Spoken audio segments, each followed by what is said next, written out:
ഡിവോഴ്സുകൾ ഒഴിവാക്കാൻ നമ്മൾ unconditional love practice ചെയ്യണമെന്നാണ് എനിക്ക് പറയാനുള്ളത്. നമ്മുടെ സമൂഹത്തിൽ ഡിവോഴ്സുകൾ വളരെയധികം കൂടി വരികയാണ്. അപ്പോൾ അതിനെ പ്രിവെൻറ്റ് ചെയ്യണമെങ്കിൽ നമ്മുടെ സ്ട്രാറ്റജീസ്, നമ്മുടെ തിങ്കിങ് പ്രോസസ്സ് എല്ലാം തന്നെ മാറ്റേണ്ടതായിട്ടുണ്ട്. നമ്മൾ നമ്മുടെ പങ്കാളിയുടെ റിയാലിറ്റികൾ, അവർക്കുണ്ടാകുന്ന പ്രശ്നങ്ങൾ, അവരുടെ പോരായ്മകൾ അതൊരു റിയാലിറ്റി ആയിട്ട് അക്സെപ്റ്റ് ചെയ്തിട്ട് നമ്മൾ അതിന് മുകളിലാണ് വർക്ക് ചെയ്യേണ്ടത്. അതായത് നമ്മുടെ പങ്കാളിക്ക് ഇന്ന കുഴപ്പങ്ങളുണ്ട്, അവർക്കൊരു ചൈൽഡ്ഹുഡ് ട്രോമയുണ്ട്, അല്ല അവരുടെ ബേസിക് ക്യാരക്ടർ ഇങ്ങനെയാണ്, അവർക്ക് ഇത്ര പ്രശ്നങ്ങളുണ്ട്. ആ പ്രശ്നങ്ങളെല്ലാം മനസ്സിലാക്കിയതിന് ശേഷം നമ്മൾ ഉപാധികളില്ലാതെ അവരെ സ്നേഹിച്ചു തുടങ്ങുമ്പോഴാണ് അവിടെ യഥാർത്ഥ സ്നേഹം ഉണ്ടാകുന്നത്. നമ്മളെ വിളിക്കുന്ന ചില കപ്പിൾസൊക്കെ പറയാറുണ്ട്, ഞങ്ങൾ കല്യാണം കഴിഞ്ഞ് 15 കൊല്ലം കഴിഞ്ഞിട്ടാണ് യഥാർത്ഥത്തിൽ സ്നേഹിച്ചു തുടങ്ങിയത്, അല്ലെങ്കിൽ 20 കൊല്ലം കഴിഞ്ഞിട്ടാണ് യഥാർത്ഥത്തിൽ സ്നേഹിച്ചു തുടങ്ങിയത്, അല്ലെങ്കിൽ 25 കൊല്ലം കഴിഞ്ഞിട്ടാണ് യഥാർത്ഥത്തിൽ സ്നേഹിച്ചു തുടങ്ങിയെന്ന് പറയാറുണ്ട്. അതാണ് റിയാലിറ്റി. അവരങ്ങോട്ടും ഇങ്ങോട്ടും പരസ്പരം എല്ലാം മനസ്സിലാക്കിയതിന് ശേഷം അവിടെയാണ് യഥാർത്ഥ സ്നേഹം ഉണ്ടാകുന്നത്. അതുകൊണ്ടാണ് അവർ പറയുന്നത് ഞങ്ങൾക്ക് 12 കൊല്ലം കഴിഞ്ഞപ്പോഴാണ് റിയൽ ലവ് വന്ന് തുടങ്ങിയത്. അതങ്ങനെ തന്നെയാണ്, അത്രയും കാലം പലപ്പോഴും വരും.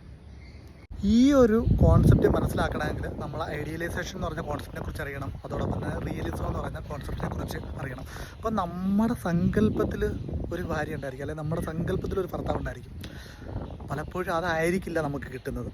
അപ്പോൾ നമുക്ക് എന്താണ് കിട്ടിയത്, അതിന് കുറേ പ്രശ്നങ്ങളുണ്ടായിരിക്കാം, കുറേയധികം പ്രോബ്ലംസ് ഉണ്ടായിരിക്കാം. അപ്പോൾ അതിനെ പരുവപ്പെടുത്തുക, അതിനെ മോഡിഫൈ ചെയ്യുകയാണ് ചെയ്യേണ്ടത്. അതായത് എനിക്ക് കിട്ടിയ ആൾക്ക് ഇന്ന പ്രശ്നങ്ങളുണ്ട്, അത് ഒരു പരിധിവരെ ഇന്ന കാര്യങ്ങളൊക്കെ ചെയ്താൽ എനിക്ക് സോൾവ് ചെയ്യാൻ പറ്റും. ഞാൻ അതിനുവേണ്ടി ആത്മാർത്ഥമായിട്ട് ശ്രമിക്കുന്നു, അല്ലെ കഠിനമായിട്ട് ശ്രമിക്കുന്നു, സഹനം ചെയ്യുന്നു. എല്ലാ കാര്യങ്ങളും കഴിഞ്ഞതിന് ശേഷം മാത്രമാണ് നമ്മളൊരു ഡൈവേഴ്സിനെ കുറിച്ച് ചിന്തിക്കുക. നമ്മുടെ ഇപ്പോഴത്തെ റിലേഷൻഷിപ്പിലൊക്കെ നോക്കുകയാണെങ്കിൽ ഇപ്പോൾ പങ്കാളികൾ 2 പേരും എഡ്യൂക്കേറ്റഡ് ആയിരിക്കും. അപ്പോൾ അവർക്ക് ഈ ഐഡിയലൈസേഷനിൽ നിന്ന് എന്തെങ്കിലും ഒരു വ്യത്യാസം വന്നു കഴിഞ്ഞാൽ അത് അവർ കറക്റ്റ് ചെയ്യാനൊന്നല്ല നോക്കുന്നത്. അവർ എത്രയും പെട്ടെന്ന് തന്നെ അതിനകത്ത് നിന്ന് പുറത്ത് ചാടി മറ്റൊരു റിലേഷൻഷിപ്പ് ഉണ്ടാക്കാനോ മറ്റൊരു ബന്ധത്തിലേക്കോ മറ്റൊരു വിവാഹത്തിലേക്കോ പോകുന്നതിനാണ് തിടുക്കം കാണിക്കുന്നത്. നമ്മൾ ഈ സാഹചര്യത്തിൽ ചെയ്യേണ്ടത് അൺകണ്ടീഷണലായി സ്നേഹിക്കുക, നമ്മുടെ പരമാവധി ഫൈറ്റ് ചെയ്യുക. നമ്മൾ അൺകണ്ടീഷണലായിട്ട് സ്നേഹിച്ചു, പരമാവധി ഫൈറ്റ് ചെയ്തു, നമ്മുടെ കഴിവെല്ലാം ഏറ്റെടുത്തതിന് ശേഷവും നമുക്കൊരു രക്ഷയില്ലെങ്കിൽ മാത്രം നമ്മളൊരു മറ്റൊരു റിലേഷൻഷിപ്പിലേക്ക് പോവുക.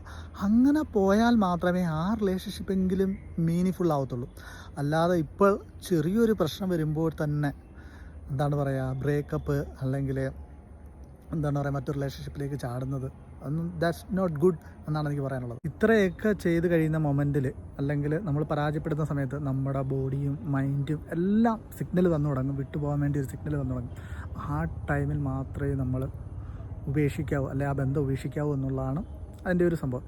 ഇപ്പോഴത്തെ ഒരു സാഹചര്യത്തിൽ എന്താണെന്ന് വെച്ചാൽ നമ്മൾ ഐഡിയലൈസേഷൻ നിന്ന് റിയലിസത്തിലേക്ക് വരുമ്പോൾ പല ആളുകൾക്ക് അക്സെപ്റ്റ് ചെയ്യാൻ പറ്റത്തില്ല, അതിനുവേണ്ടി ഫൈറ്റ് ചെയ്യുന്നില്ല, അത് ശരിയാക്കാൻ നോക്കുന്നില്ല. വളരെ പെട്ടെന്ന് തന്നെ അതിനകത്ത് നിന്ന് എസ്കേപ്പ് ചെയ്യാൻ പോകുന്നതാണ് ഇന്നത്തെ ഡിവോഴ്സ് റേറ്റുകൾ ഭയങ്കരമായിട്ട് കൂടാനുള്ള കാരണം. ഇപ്പോൾ നമ്മൾ ഡിവോഴ്സിനെ യഥാർത്ഥത്തിൽ പൂർണ്ണമായിട്ട് എതിർക്കുകയല്ല, ഡിവോഴ്സ് വേണ്ട സാഹചര്യങ്ങളുണ്ട്. ഇപ്പോൾ ഡിവോഴ്സുമായിട്ട് ബന്ധപ്പെട്ട് നിങ്ങൾ ഏതെങ്കിലും ഒരു കൺഫ്യൂസ്ഡ് സ്റ്റേറ്റിൽ നിൽക്കുകയാണെങ്കിൽ നമ്മൾ ആ റിലേഷൻഷിപ്പ് നർച്ചർ ചെയ്യാൻ, അല്ല റിലേഷൻഷിപ്പ് റീബിൽഡ് ചെയ്യാൻ നമ്മളെ സഹായിക്കുക. ചില കേസുകൾ നമുക്കറിയാം തീർച്ചയായിട്ടും ഒത്തുപോകാൻ പറ്റില്ല യാതൊരു കാരണവശാൽ. അങ്ങനെയുള്ള റിലേഷൻഷിപ്പ് ആണെങ്കിൽ നിങ്ങൾക്ക് ആ റിലേഷൻഷിപ്പിന് പുറത്ത് വരാനുള്ള സഹായങ്ങൾ നമ്മൾ ചെയ്തു തരുന്നതാണ്. നമ്മൾ നിക്കീസ് കഫേ നമ്മൾ പ്രധാനമായിട്ടും ഉദ്ദേശിക്കുന്ന റിലേഷൻഷിപ്പ് ഇഷ്യൂസ് പരിഹരിക്കുക, ആളുകളെ സഹായിക്കുക എന്നുള്ളതൊക്കെയാണ് നമ്മളുടെ അജണ്ട. അപ്പോൾ ഈ വീഡിയോ എല്ലാവർക്കും ഇഷ്ടമായിരുന്നു. വീണ്ടും മറ്റൊരു വീഡിയോ കാണാം. അതുവരേക്കും ബൈ, താങ്ക് യു.